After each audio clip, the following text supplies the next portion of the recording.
Hello. In this particular video, we're going to be looking at CSS.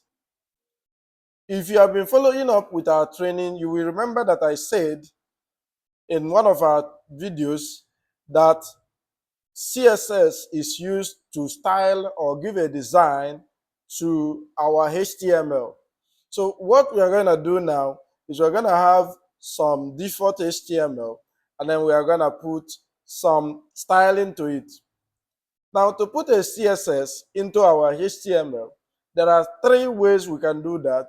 We have the inline, internal, and the external CSS files. So we are going to start with the inline. So to do the inline comes as an attribute to our HTML.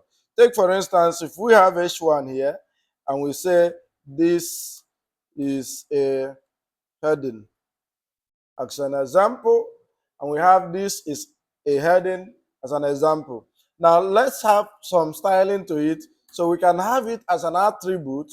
So we say style equal to, and then we set display to none. And watch what will happen is that this is not going to be displayed again. Of course, we can also set the color to blue, and it's gonna turn to blue. So this is what we call the inline CSS. Now, of course, I will show you some certain features that you will use to identify CSS whenever you see it. So let's see how CSS is formed. So to write any CSS, the first thing you need to know is that you need to know your selectors. Now, the selectors are the HTML elements that you want to style. While here, within these curly braces, we have property and value.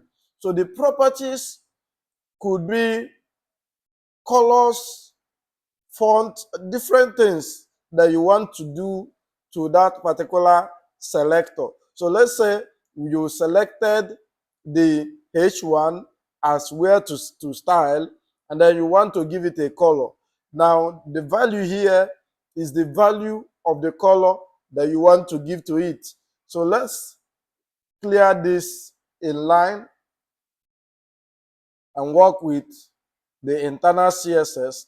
So to style our work, we just have to do style, and it's going to be a tag.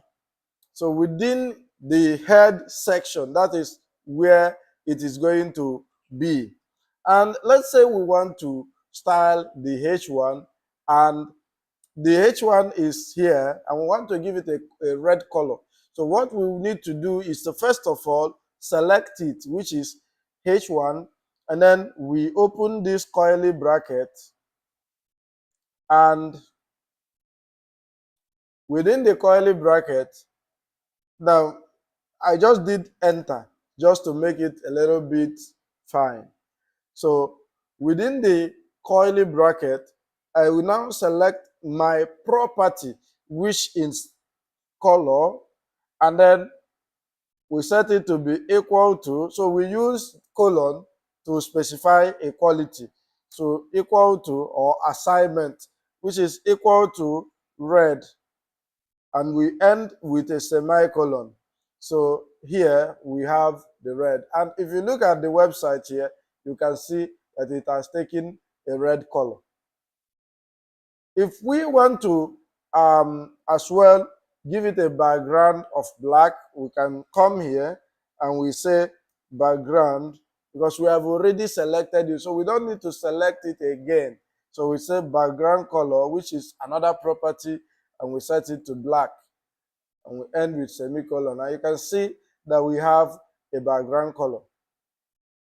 If we want to give it a border or whatever, we can also add some padding and so on. So we are going to be looking at so many of these CSS properties. But before then, the first thing that we need to understand is how to insert CSS into our work.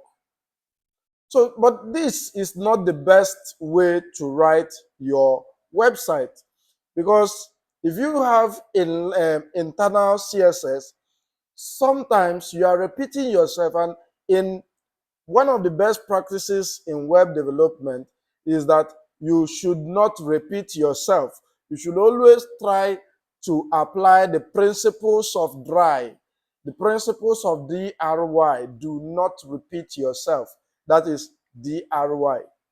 So applying the principles of DRY, what we need to do is to separate our CSS in a different file, and we can use it on all the other pages.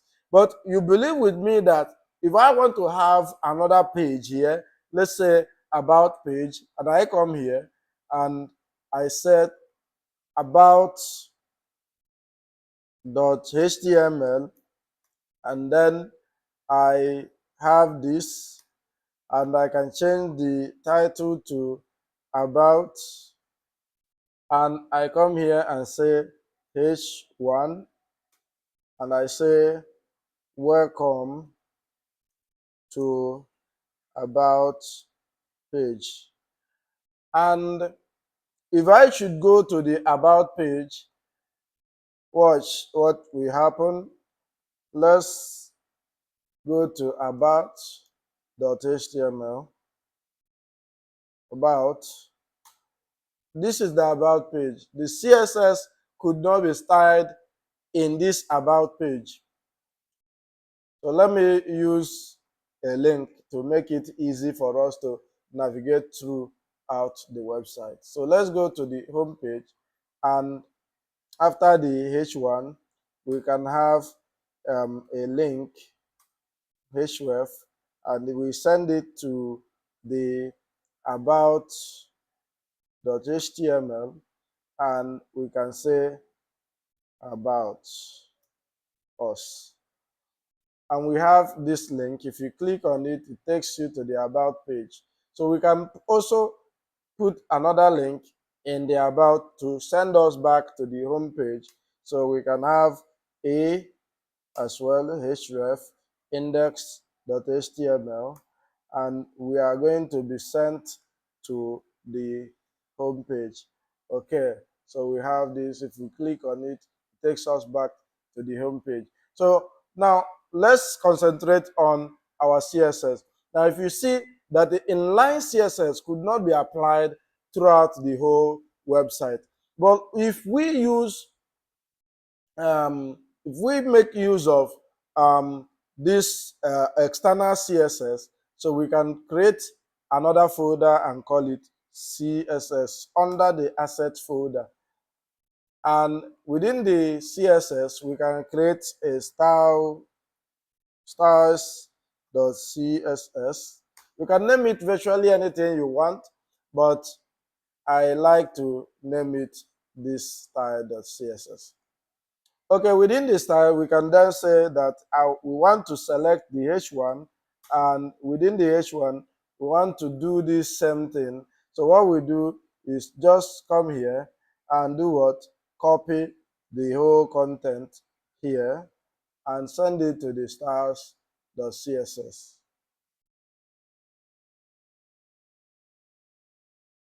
Okay, so we can come here and do what? Delete all our styles here, and we are going to have the default HTML. So how do we now link this external CSS? So to do that, since we are making use of Emmet, we use this tag called link and hit enter. You have this, and here href, we're going to set the path or the location where we want to get the CSS from. So here we set it to be the assets, because we stored it in the asset directory under the CSS directory, and the name is styles.css. So here automatically our website is styled. If I should do a copy of this link and copy it and paste it in the head section of the about page as well, you will notice that if I navigate to the about page, it says welcome to about page. So automatically by default, it has been styled throughout the whole website. And of course, your website colors and your website designs should be consistent. If you're making a website and it is not consistent, then it doesn't make a good impression of the website. So it is always important that all your components have the same design or similar designs. For instance, your H1 should have some similar designs, or okay, your buttons and all that. So to make sure that you have a consistent design, you can just have an external CSS and define all the assets that you have within your website, and there you will have all these things styled for you appropriately. So this is just one of the importance of making use of the external CSS. Well, there are so many other importance to making use of external CSS, like the browser tend to store similar CSS in its local storage so that it will enhance the user experience or the speed of such a website. So if you used external CSS, there are every tendency that your website will load faster. Okay, so you can make more research on this and find out for yourself what you could do with external CSS. Now let's get on to understanding some of the properties and values of our HTML, of our CSS. So let's go to this website called W3 Schools. So if you go to W3 Schools, you can select your CSS here, and then under the CSS reference, you can see all the CSS properties. So these are CSS properties: accent color, align content, align items, align self, all, animation, animation delay, so on.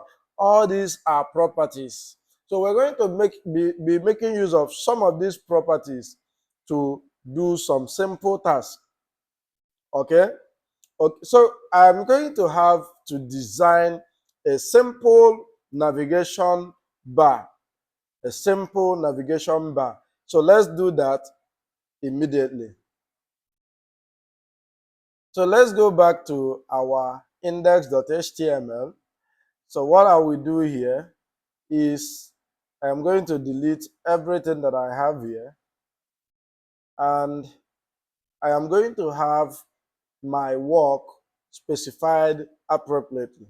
So what I will do here is I will say that I will have a header. So this is header is one of the semantic HTML. Semantic means that it specifies the layout of the part that we are working on the website.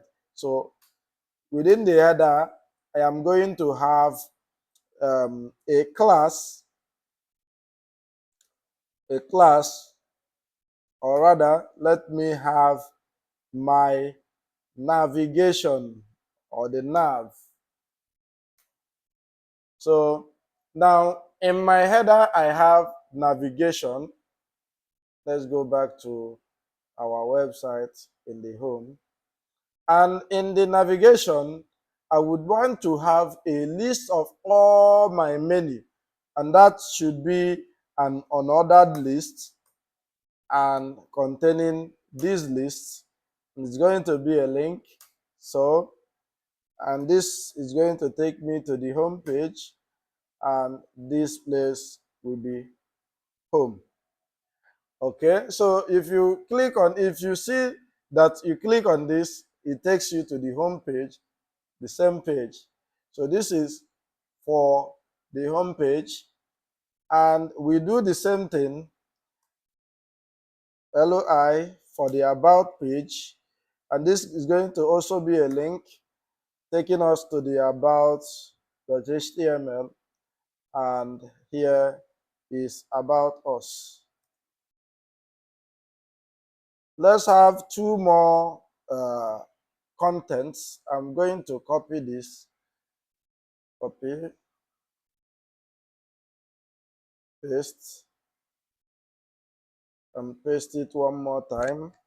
And I'm going to remove the link here and set it to hash because we don't have these pages. Set it to hash.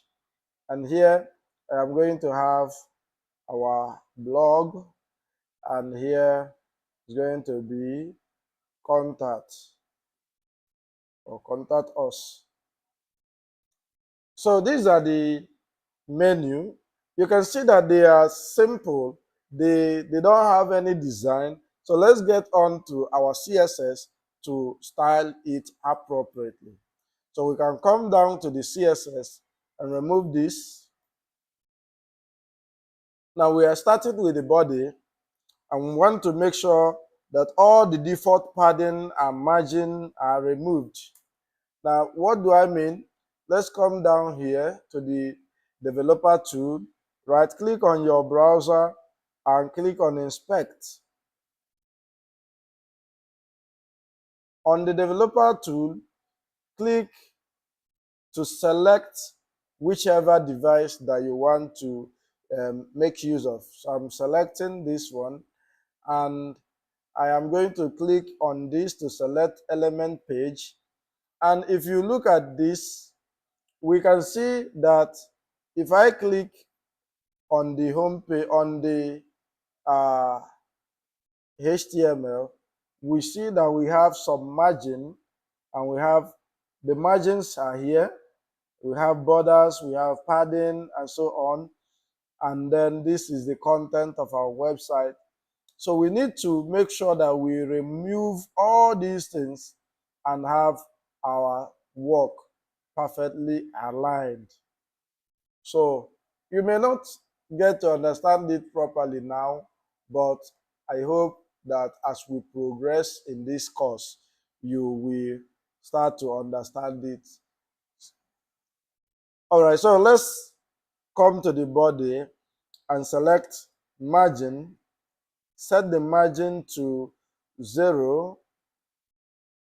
Set the padding as well to 0, and set the box sizing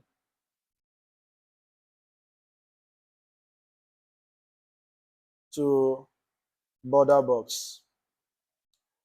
We are going to look at these properties later on. So having done this, I can proceed to other selectors.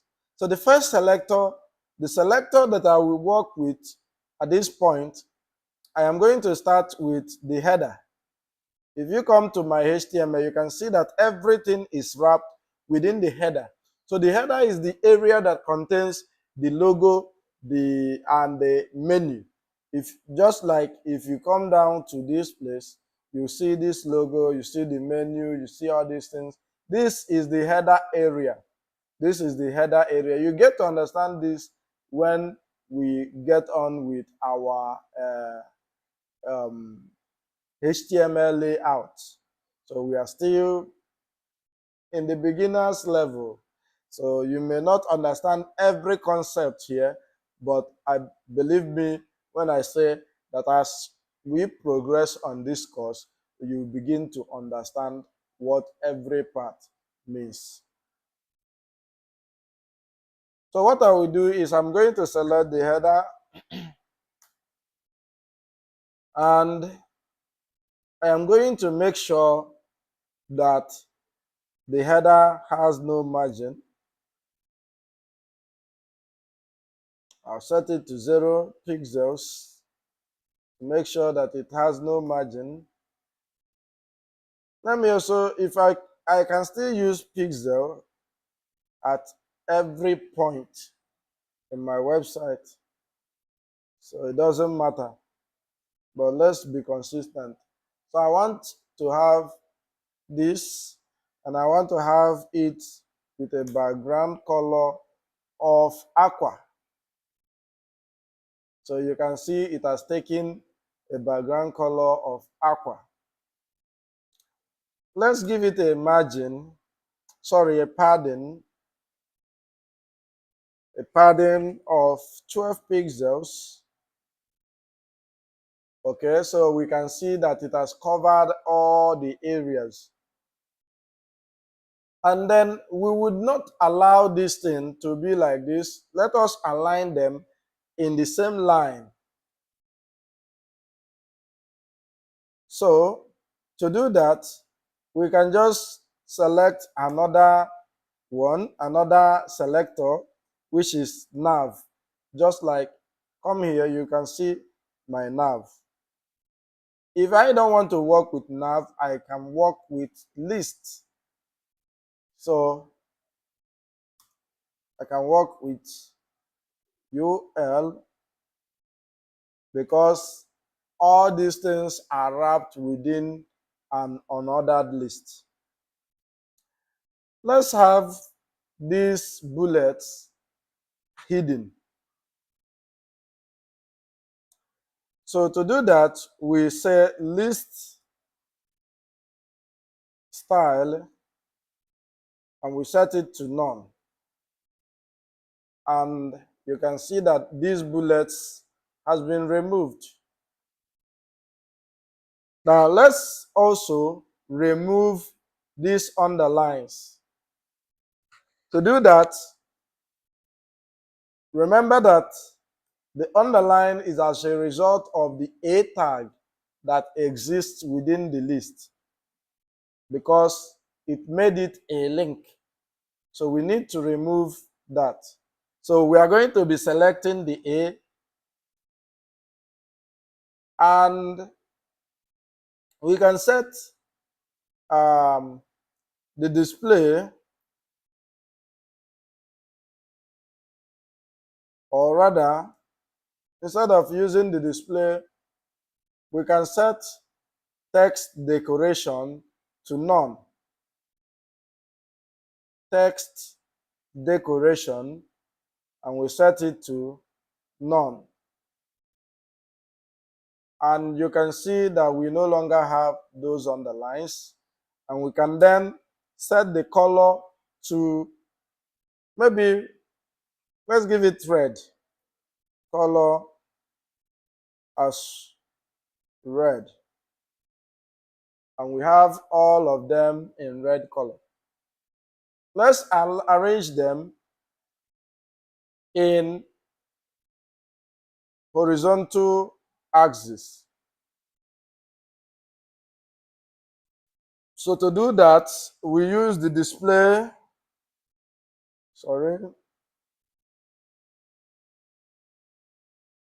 we use the display property. So we can set the display to flex. And we have them arranged in flex, that's in horizontal axis. And we can set the margin to each of them to be 8 pixels. And we can also give them, or rather, let me not use this. I can use the justify content to space around, and we have them this way. There are so many other ways that I can do that, but automatically you can see that we have this menu built for us. So this is where I'll be ending this particular training.